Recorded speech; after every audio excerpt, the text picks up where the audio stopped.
প্রবাসী রেমিটেন্স যোদ্ধাকে প্রতিনিয়ত ঠকাচ্ছে এই স্ত্রী কেন?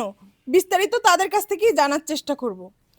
আচ্ছা ভাইয়া, ওনার হাজবেন্ড একজন প্রবাসী, তো এই প্রবাসী বউ কি করেছে একটু আমাদের বলবেন? উনি হচ্ছে আমার সম্পর্কে ভাবি। আর ওই যে ছেলেটাকে দেখতেছেন ওনার সাথে যে বাধা, ও হচ্ছে বিকাশ দোকানদার। তা আমার যে বন্ধু, এ সবসময় নিয়মিত টাকা পাঠায়, কিন্তু এই ভাবি 6-9 করে।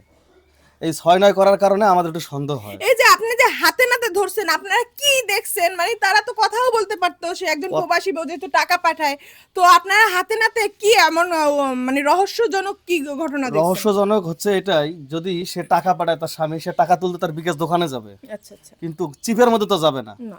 একটা চিপের মধ্যে আমরা হাতে নাতে দুজন করে পাইছি। আচ্ছা আচ্ছা। এটা হচ্ছে মূল কারণ।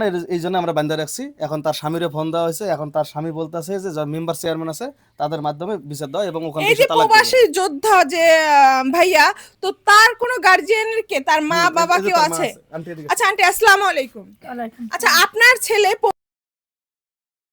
সে দিনের পর দিন প্রবাসে কষ্ট করে, তো তার প্রবাসী গার্জিয়ান মা, নিজের মায়ের মতো, তো আপনি আপনার চোখে কিছু কি পড়ে নাই? মা, দুঃখের কথা কি কম, আমার ছেলে প্রবাসী থেকে টাকা পয়সা পাঠায়, হার কাছ থেকে যে টাকা টুকা উঠায় আনে, আয়না করে কি ফিস ফিস করে আউলে চাউলে কথাবার্তি কয়। কয়দিন আমি কইছি বৌমা এটা তো ঠিক না, এটা তো বিচারে অন্যায়, তুমি তো বে অন্যায় কাজ করতেছো। কয় আপনি বেশি কথা কইলে গাড়ে দইরা বেতে গুনে বাই করে দেবো। চিন্তা করছি। তখন আচ্ছা, আপনি যে আপনার সাথে এরকমের যে অত্যাচারগুলো করতেছিল, আপনাকে যে এরকমের গালমন্দ করতেছিল, এটা কি আপনি কোনো প্রকারে আপনার প্রবাসী ছেলেকে জানান নাই, জানানো মনে করেন নাই? মারে, আমার কাছে তো মোবাইল নাই, ও যে ফোন কয় না হিঙ্গা তো নাই, আমার কাছে তো বৌমা দেয় না। না দেওয়ার পরে এই বাজানটা আমি কয়দিন কইছি, বলে বাজান রে, বউ তো দেখা যায় অপথে চলে যাইতেছে, তোরা একটু যোগাযোগ আমার ছেলের সাথে করস না। ওহন তো বাবা আমি পারতাছি না।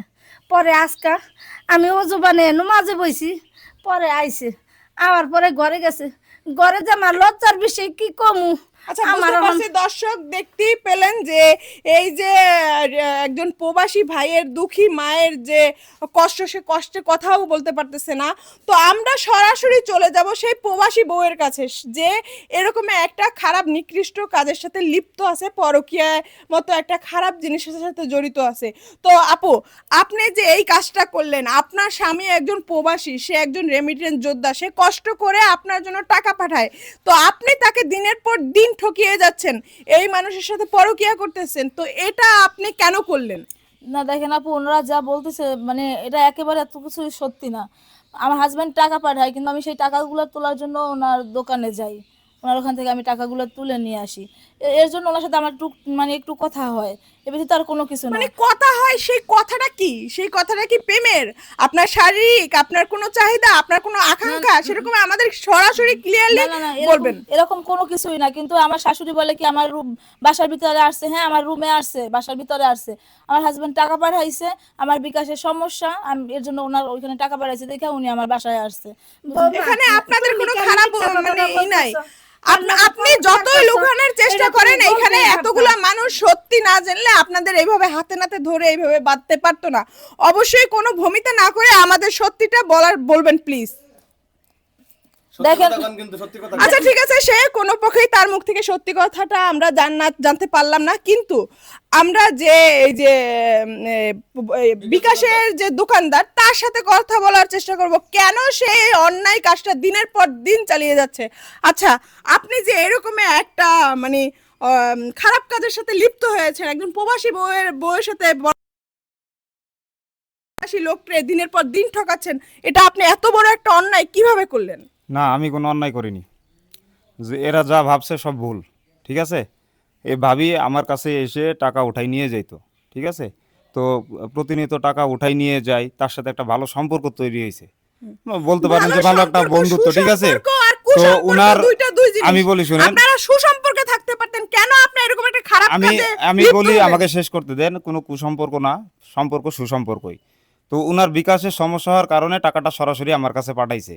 রাত হয়ে যাওয়ার কারণে সে আমাকে ফোন দিয়ে বলছে যে ভাইয়া যদি পারেন টাকাটা আমার বাসায় একটু পৌঁছাই দিন।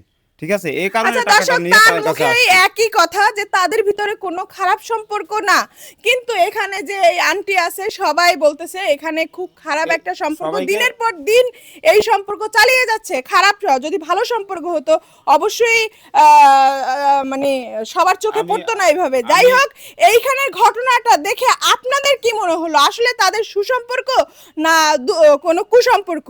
আপনারা অবশ্যই আপনাদের মতামত আমাদের জানাবেন। আর অবশ্যই আমাদের এই ভিডিওটা যদি ভালো লাগে আমাদের পাশে থাকবেন। আমাদের এই ভিডিওটা শুধুমাত্র আপনাদের বিনোদন দেওয়ার জন্য আমরা তৈরি করেছি। আশা করি ভিডিওটা ভালো লেগেছে। যদি ভালো লাগে লাইক কমেন্ট শেয়ার করে আমাদের পাশে থাকবেন। আবারও কোনো এক ভিডিও নিয়ে আমি স্বাগত সুমি হাজির হব। ততক্ষণ ভালো থাকবেন, সুস্থ থাকুন, আল্লাহ হাফেজ।